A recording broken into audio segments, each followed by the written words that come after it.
you. I now have the honor of introducing my son, my dear son, Logan.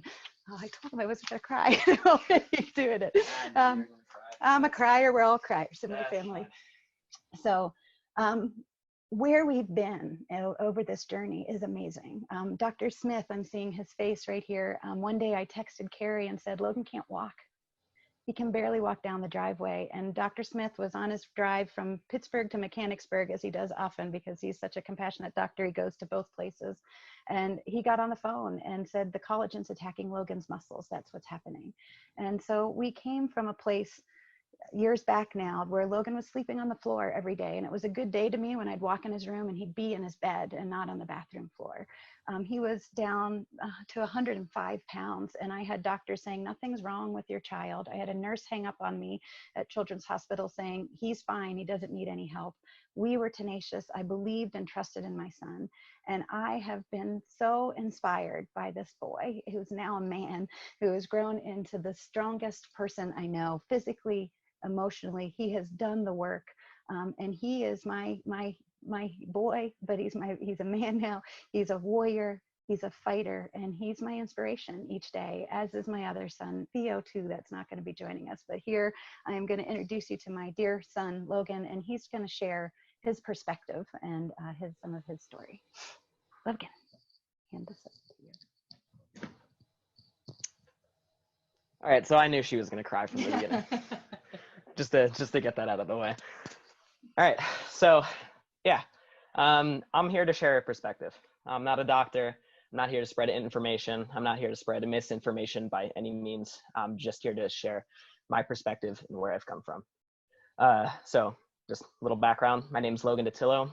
If you knew me, you'd probably know less that I had Lyme disease and far more accurately that who I've become since having it. I had a 7-year stint with the disease. I guess it's going on 8 now. I went 5 years undiagnosed. I had mono beforehand and 2 concussions after, and a lot of other factors that left my body very susceptible to becoming very ill. And that's what happened. I became very ill. I lost a lot of weight, like she said. I had a huge range of symptoms from neurological to gut to damn near everything. Sorry, Carrie.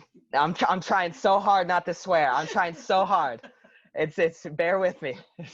Again, this is my character. It might come out. I'll try my best. But it left me very, very sick. I went through the ringer of it. I went up many different hills of complete triumph and absolute defeat. And the interesting thing is, and the thing that I probably shouldn't be saying at a Lyme conference, trying to show awareness to how debilitating this disease is and how much it can affect people, is that it was one of the greatest things that's ever happened to me. Now, I'll continue to say why that is the case.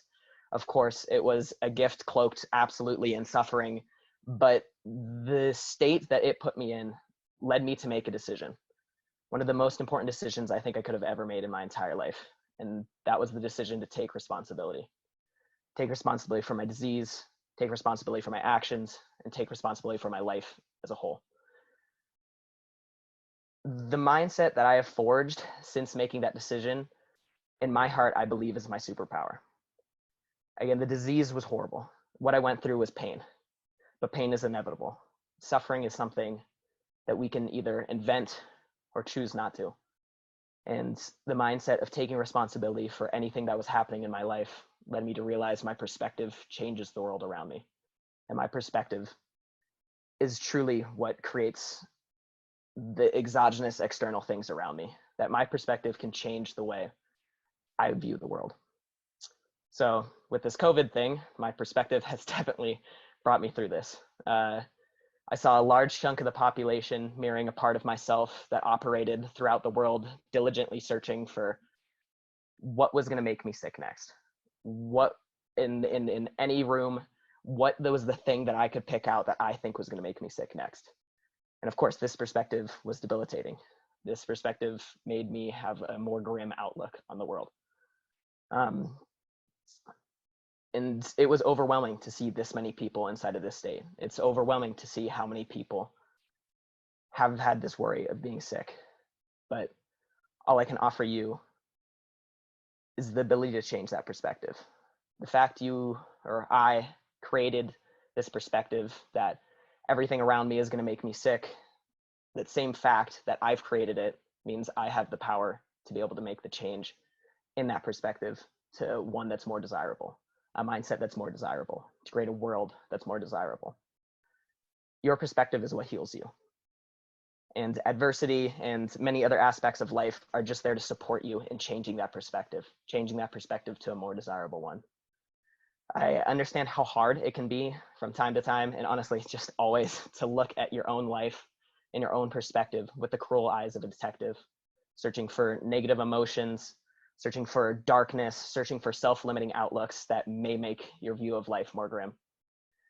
But what I also understand is that you can make that change, that it's a possibility, that I have made that change, and I cannot thank the version of myself that decided to take responsibility enough for that.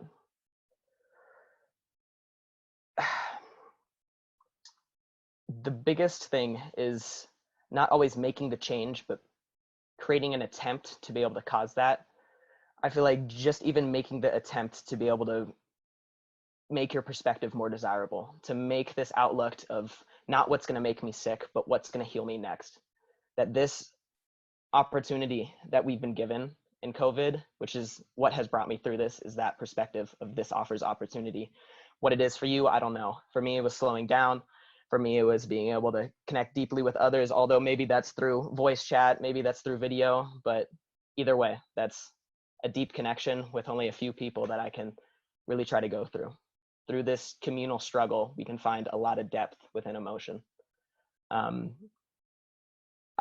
Just the attempt to change this, I really think, is a quest for the noble. I think it's a quest for the worthy, and I think it's a quest for the ones who are truly going to heal this world of suffering. Again, pain is inevitable. Pain is part of the path. Pain is not bad, but suffering we can change. Pain of the pain is what we have the ability to change and influence based on our perspective. Start the quest to live without it. Start the quest to live without suffering. For you will find opportunity and peace for any circumstance I feel like life can present your way. And again, this is my perspective, and this is all I can really share with you, but I hope it holds power in your minds. So now I'll hand it over to Carrie to introduce our next speaker, and thank you all for listening to me. That was excellent, Logan. Thank you. I just love this kid. I love his perspective. He does remind me of Samantha, in that these young people dug really deep to be able to take ownership in what they can do to turn their life around and to be able to find the positive in all of it. Logan's physical strength, but his mental strength just is so inspiring. I love you, Logan. I'm so proud of you. You're amazing. And so thank you. I hope a lot of people were inspired by what you said. So.